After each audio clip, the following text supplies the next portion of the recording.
कल हम आपको मूली की खेती के बारे में बता रहे थे और उसमें खाद और उर्वरक तक आपको अच्छी तरह समझा दिया था और ये आपकी समझ में आ भी गया होगा।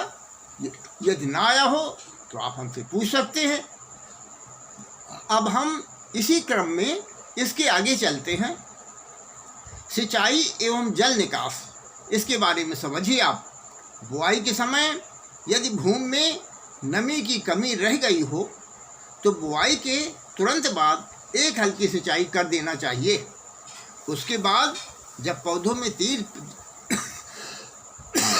4 पत्तियां, लगभग 3-4 पत्तियां निकल आएं अथवा पौधे 6-7 सेंटीमीटर ऊंचे हो जाएं तो सिंचाई कर देना चाहिए।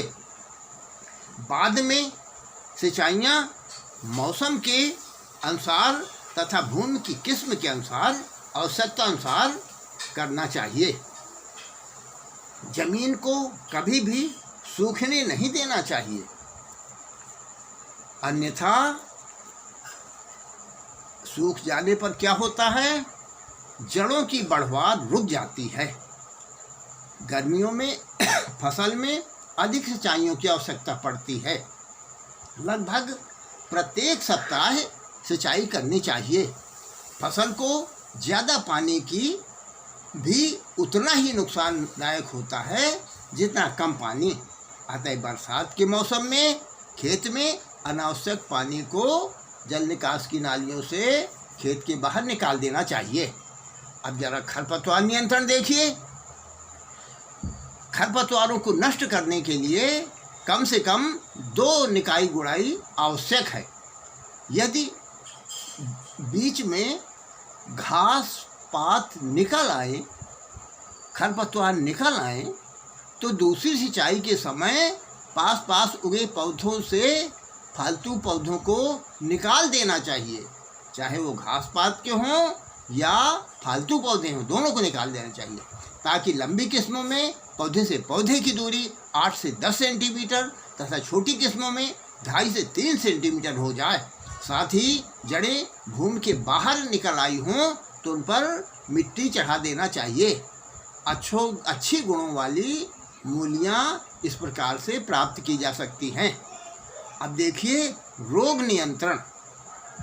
मूली की फसल में मुख्य रूप से निम्नलिखित रोग लगते हैं। नंबर 1, आर्द्र विगलन, जिसको डैम्पिंग आप कहते हैं। इस रोग के लक्षण मुख्यतः बीज का अंकुरण न होने, अंकुरण के बाद भूमिगत बीजांकुर या विगलन होने तथा बीजांकुर के भूमि के बाहर निकलने पर पीलापन होने और पौध गलन होने के रूप में दिखाई देते हैं। भूमि की सतह पर पौधों को अचानक गिर जाना तथा सड़ जाना इस रोग के मुख्य लक्षण हैं। रोकथाम देखिए। बीज को बोने से पहले थायराम या कैप्टान 3 ग्राम प्रति किलो की दर से बीज को उपचारित कर देना चाहिए। सिंचाई नंबर 2 देखिए, सिंचाई हल्की करना चाहिए। इसी प्रकार दूसरा रोग देखिए, सफ़ेद रतुआ, जिसको कहते हैं व्हाइट रस्ट। इस रोग में पत्तियों पर सफ़ेद फफोलेदार धब्बे बन जाते हैं। रोग की उग्र अवस्था में अनेक धब्बे निकल आते हैं और आकार में उभरे हुए धब्बे बनते हैं। इसकी रोकथाम के लिए नंबर 1, इंडोफिलियम 45 का 0.25% का 1 या 2 बार छिड़काव करना चाहिए। नंबर 2 देखिए, 2-3 वर्ष का फसल चक्र अपनाएं। फसल चक्र के में सलजम तथा सरसों शामिल न करें। अब इसी प्रकार का एक रोग और देखिए, जिसका नाम है अल्टरनेरिया, उसको पर्णचित्ती भी कहते हैं। इस रोग में पत्तियों पर भूरे रंग के गोल धब्बे बनते हैं, जिनको चारों ओर पीलापन होता है। इन धब्बों पर चमकदार रेखाएं बनी रहती हैं। कभी कभी धब्बे आपस में मिलकर पूर्ण पत्तियों पर चित्तियां बनाते हैं। इसकी रोकथाम के लिए बीज को थायराम या कैप्टाम से 3 ग्राम प्रति किलो बीज की दर से उपचारित करना चाहिए। पत्तियों पर इंडोफिलियम 45 पर 0.25% घोल छिड़कना चाहिए। अब देखिए इसके लिए कीट नियंत्रण। कीट कौन से हैं? पहला भयंकर कीट है माहू, जिसको चेपा कहते हैं। ये पीले हरे रंग के छोटे छोटे कीट होते हैं जो पत्तियों तथा तने का रस चूसकर फसल को कमज़ोर बना देते हैं। इसकी अधिक संख्या होने पर पौधे पीले पीले पड़कर मुरझा जाते हैं। जब आकाश में बादल छाए होते हैं और मौसम नम होता है तो इस कीट का प्रकोप बढ़ जाता है। इस कीट की रोकथाम के लिए आपको 1 लीटर मैलाथियान 50 सीसी को 625 लीटर पानी में घोल बनाकर प्रति हेक्टेयर की दर से छिड़काव करना चाहिए। आवश्यकता पड़ने पर 10 से 15 मिनट के अंतर पर दूसरा छिड़काव करना चाहिए अथवा नुआन का 0.05%।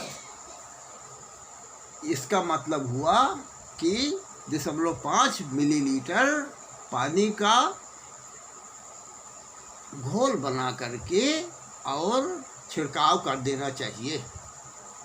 ये आप जानते हैं कि ये छिड़काव 2 बार में ठीक हो जाता है। इसी प्रकार आरा मक्खी देखिए, इस मक्खी की सूंडी अक्टूबर से मार्च तक पत्तों को खाकर फसल को नुकसान पहुंचाती है। यह गहरे हरे व काले रंग की सूंडी है और पूरी बढ़वार पर 1.7 से 2 सेंटीमीटर लंबी होती हैं। इसका प्रकोप सुबह और शाम अधिक होता है। इस सूंडी के शरीर के ऊपर 5 लंबी धारियां होती हैं। रोकथाम देखिए, इस कीट का प्रकोप होने पर 1 लीटर मैलाथियान 50 सीसी को 625 लीटर पानी में घोलकर प्रति हेक्टेयर की दर से फसल पर छिड़काव करना चाहिए अथवा फसल पर 0.15 साइपरमेथ्रिन का छिड़काव करना चाहिए। तो इसी प्रकार से अब आप देखिए एक और है बंद गोभी की सूंडी। इसके बच्चे पत्तियों से भोजन प्राप्त करते हैं। जब बड़े हो जाते हैं तो ये सूंडियों के रूप में फैलकर पत्तियों को खा जाती हैं और पत्तियों को छलनी कर देती है। रोकथाम, इस कीट की रोकथाम के लिए भी 1 लीटर मैलाथियान 50 सीसी को 625 लीटर पानी में घोलकर प्रति हेक्टेयर की दर से छिड़काव करना चाहिए। तो ये कीट हैं जो की फसल को बहुत नुकसान पहुंचाते हैं। अब खुदाई देखिए, इसकी खुदाई के लिए जहाँ तक सवाल है, जब जड़ें पूर्ण रूप से विकसित हो जाएं लेकिन मुलायम हों तो खुदाई कर लेना चाहिए। और खुदाई में देर होने पर खासकर इन किस्मों में जड़ें रेशेदार हो जाती हैं, फटने लगती हैं, पीली होने लगती हैं और उनका स्वाद बिगड़ जाता है। अन्य किस्मों को भिन्न भिन्न समय पर निकालते रहना चाहिए, लेकिन ये जरूर ध्यान रखें कि मुलायम बनी रहे, इसलिए पहले निकालना आवश्यक है। खुदाई से पहले खेत में हल्की सिंचाई कर देना चाहिए ताकि इन्हें हाथ से खींचकर बिना टूटे निकाला जा सके। उपज देखिए, इसकी उपज लगभग 250 से 250 कुंतल है। ये यूरोपियन किस्मों की उपज बता रहे हैं। ये जो बताया हमने वो देसी जातियों की बताया है। यूरोपियन किस्मों में तो बहुत कम है। यूरोपियन किस्मों से लगभग 75 से 80 कुंटल प्रति हेक्टेयर उपज प्राप्त होती है। तो इस प्रकार ये जो है भंडारण देखिए, मूली की जड़ों का सामान्य कमरे में तापमान पर छाया में 2 से 3 दिन तक आसानी से रखा जा सकता है। सर्दियों में से 4-5 दिन तक रखा जा सकता है। शीतगृहों में 0 डिग्री सेल्सियस पर तापमान और 90 से 95% अपेक्षित आर्द्रता पर इन्हें लगभग 45 से 60 दिन तक सुरक्षित रखा जा सकता है। बीज उत्पादन के लिए सुनिए, बीज से बीज पैदा करना ये तो बहुत आसान है। इस विधि में उन्हें अपने प्रथम स्थान पर रखकर बीज उत्पादन किया जाता है। दूसरा देखिए, जड़ से बीज पैदा करना। स्वस्थ जड़ों को उखाड़कर दोबारा प्रत्यारोपण किया जाता है। मूली एक परपरागित फसल है जिसमें परागण कीटों द्वारा होता है, इसलिए 2 किस्मों के बीज की पृथक्करण दूरी 1000 मीटर होना चाहिए ताकि शुद्ध बीज प्राप्त किया जा सके। और इसके लिए खेत में खाद डालने के बाद 60 से 60 गुणे 60 सेंटीमीटर की दूरी पर पुनः प्रत्यारोपित कर दिया जाता है। पत्तियों को 5-6 सेंटीमीटर छोड़कर काटने के बाद ही जड़ों को लगाया जाता है। फिर भूमि को आवश्यकता अनुसार 7 से 10 दिन के अंतर पर सिंचाई करते रहना चाहिए। इससे माहू के प्रकट होते ही दवाओं का छिड़काव अवश्य कर देना चाहिए।